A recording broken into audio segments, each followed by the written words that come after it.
Assalamualaikum warahmatullahi wabarakatuh.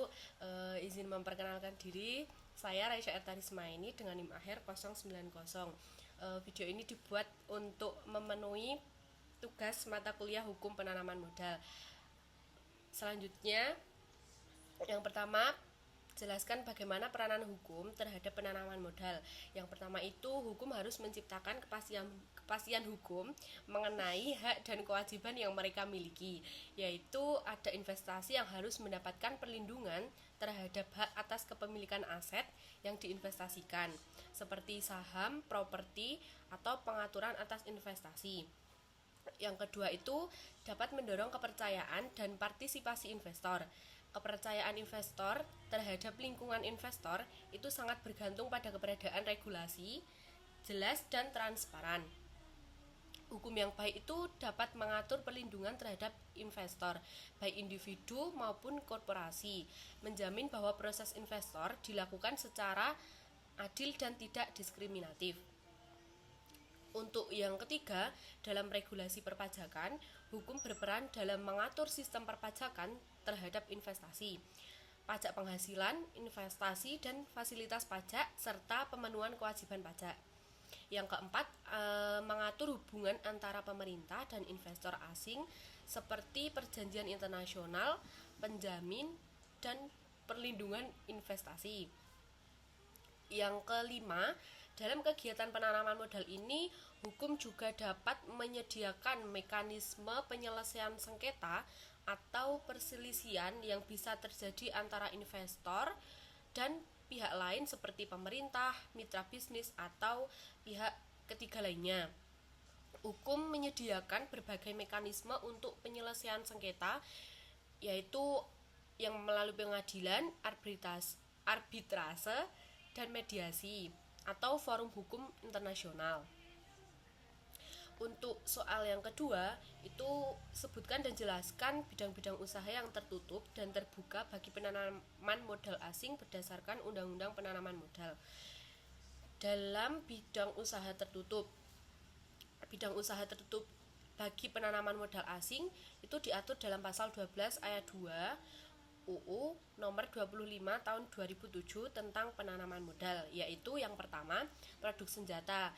Itu yang merujuk pada segala jenis perangkat yang dirancang untuk digunakan dalam aktivitas militer, pertahanan diri, atau kegiatan berburu, yang umumnya berfungsi untuk melukai, membunuh, atau menghancurkan target tertentu.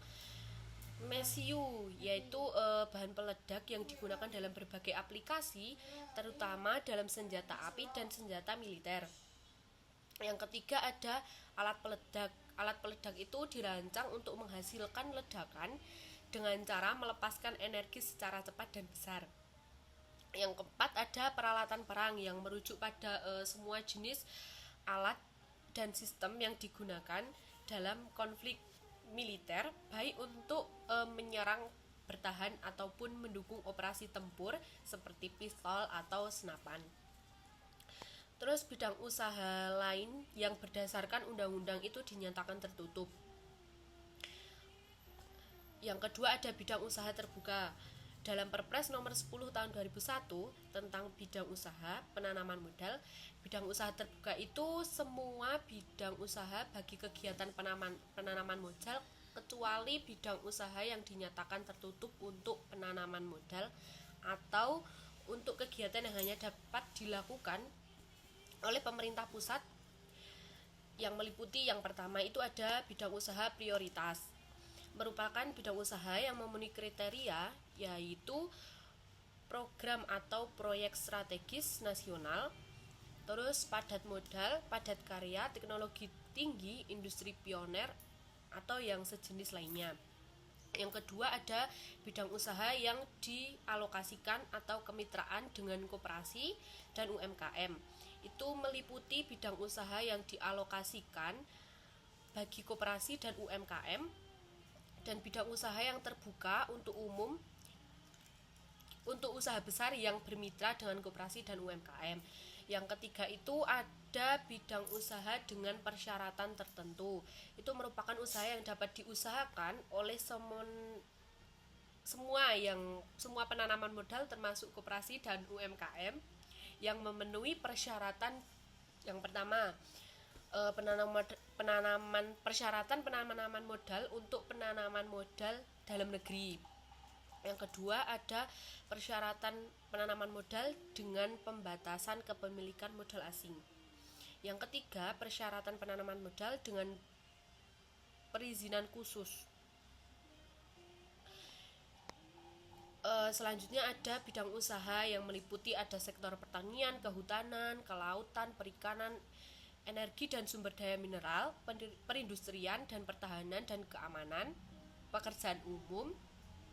Terus ada perdagangan, pariwisata, dan ekonomi kreatif atau sejenis keuangan seperti perbankan, pendidikan dan kesehatan. Untuk soal yang ketiga yaitu sebut dan jelaskan bagaimana tujuan dan kebijakan dalam penanaman modal berdasarkan Undang-Undang Nomor 25 Tahun 2003. Untuk tujuan penyelenggaraan penanaman modal dalam pasal 3 ayat 2 yaitu yang pertama untuk meningkatkan pertumbuhan ekonomi nasional, yang kedua menciptakan lapangan kerja, yang ketiga meningkatkan pembangunan ekonomi berkelanjutan, yang keempat itu meningkatkan kemampuan daya asing dunia usaha nasional, dan yang kelima meningkatkan kepastian dan kemampuan teknologi nasional. Yang keenam itu mengelola ekonomi potensi menjadi kekuatan ekonomi real dengan menggunakan dana yang berasal baik dari dalam negeri maupun dari luar negeri. Yang ketujuh ada meningkatkan kesejahteraan masyarakat. Terus pemerintah itu menetapkan kebijakan dasar penanaman modal dalam pasal 4. Yang pertama itu mendorong terciptanya iklim usaha nasional yang kondusif bagi penanaman modal untuk penguatan daya asing perekonomian nasional. Yang kedua, mempercepat peningkatan penanaman modal. Terus dalam menetapkan kebijakan dasar, pemerintah itu memberikan perlakuan yang sama bagi penanaman modal dalam negeri dan penanaman modal asing yang tetap memperhatikan kepentingan nasional. Yang kedua, menjamin kepastian hukum, kepastian berusaha, dan keamanan berusaha bagi penanaman modal sejak proses pengurusan perizinan sampai dengan berakhirnya kegiatan penanaman modal sesuai dengan ketentuan peraturan perundang-undangan. Yang ketiga, membuka kesempatan bagi perekonomian dan memberikan perlindungan kepada usaha mikro, kecil, menengah, dan koperasi. Terus kebijakan dasar tersebut diwujudkan dalam bentuk rencana umum penanaman modal. Untuk soal yang keempat, berikan penjelasan mengenai repatriasi dalam penanaman modal. Repatriasi adalah proses pengembalian dana, keuntungan atau hasil investasi dari negara tempat investasi dilakukan kembali ke negara asal investor. Dalam konteks penanaman modal internasional, repatriasi sering melibatkan pemindahan laba, dividen, bunga, atau hasil investasi lainnya yang dihasilkan oleh perusahaan asing yang beroperasi di negara tertentu untuk kembali ke negara asal pemegang saham dan pemilik perusahaan tersebut. Untuk yang nomor 5, berikan penjelasan mengenai kawasan ekonomi khusus dan regulasi yang mengaturnya.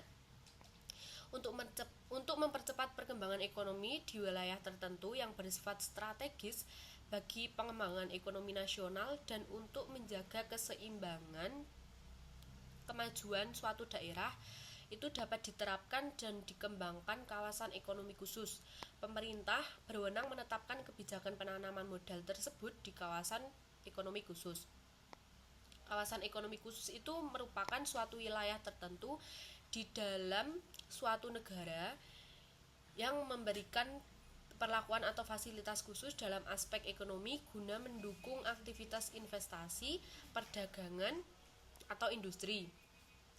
Terus kawasan ekonomi khusus ini memiliki beberapa jenis seperti kawasan industri, kawasan perdagangan, kawasan pariwisata, kawasan teknologi dan inovasi, dan kawasan logistik. Regulasi yang mengatur tentang kawasan ekonomi khusus itu yang pertama ada Undang-Undang Nomor 39 Tahun 2009. Yang kedua ada Undang-Undang Nomor 25 Tahun 2007 Pasal 31 tentang penanaman modal. Yang ketiga ada peraturan pemerintah nomor 96 tahun 2015 tentang kawasan ekonomi khusus.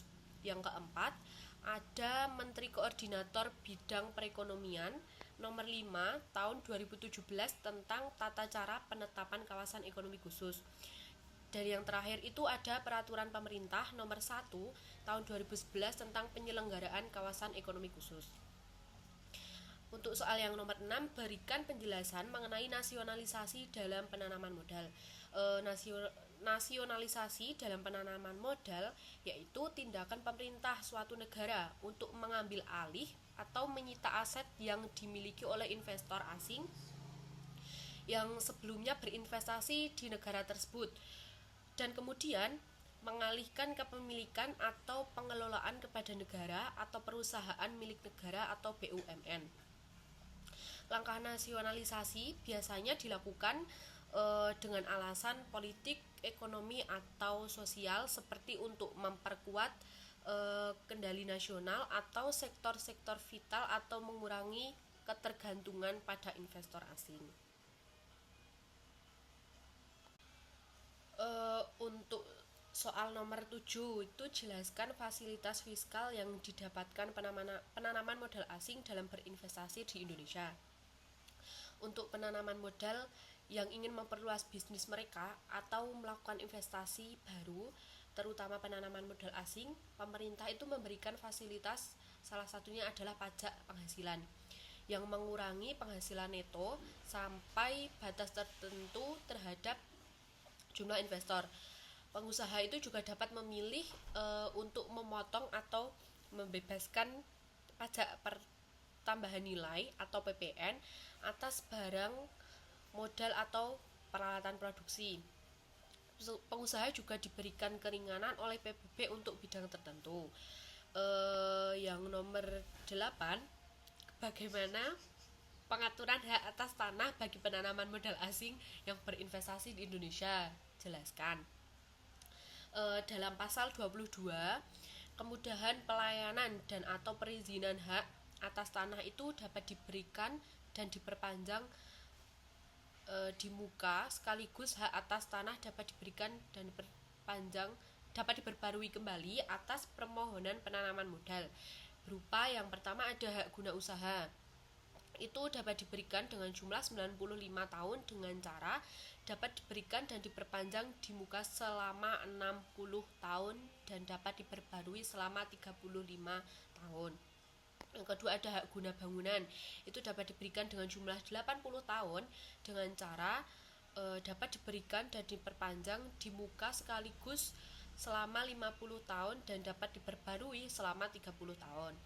Terus yang hak pakai itu dapat diberikan dengan jumlah 70 tahun dengan cara dapat diberikan dan diperpanjang di muka sekaligus selama 45 tahun dan dapat diperbarui selama 25 tahun. Hak atas tanah diberikan dan diperpanjang di muka sekaligus untuk kegiatan penanaman modal dengan persyaratan. Yang pertama, penanaman modal yang dilakukan dalam jangka panjang dan terkait dengan perubahan struktur perekonomian Indonesia yang lebih berdaya saing. Yang kedua, penanaman modal dengan tingkat resiko penanaman modal yang memerlukan pengembalian modal dalam jangka panjang sesuai dengan jenis kegiatan penanaman modal yang dilakukan. Yang ketiga, ada penanaman modal yang tidak memerlukan area yang luas. Yang keempat, penanaman modal dengan menggunakan hak atas tanah negara. Yang kelima, ada penanaman modal yang tidak mengganggu rasa keadilan masyarakat dan tidak diperbarui setelah dilakukan evaluasi bahwa tanahnya itu masih digunakan dan diusahakan dengan baik sesuai dengan keadaan, sifat, dan tujuan pemberian hak.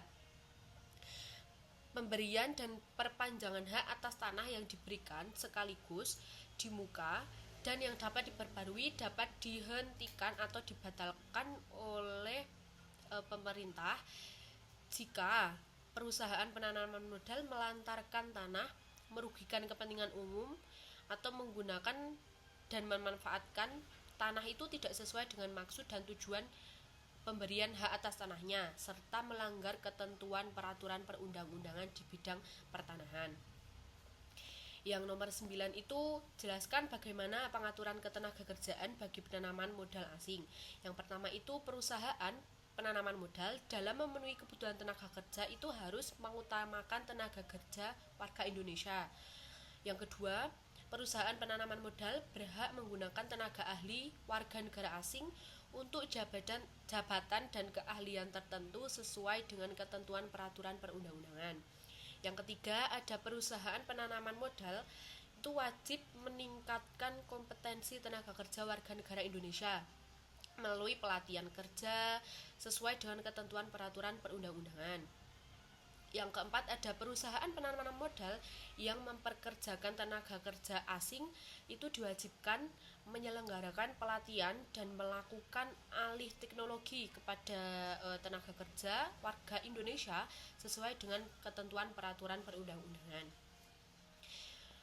Untuk nomor 10, jelaskan bentuk badan usaha dalam PMA dan PMDN. Yang pertama ada badan usaha PMA, itu seperti PT.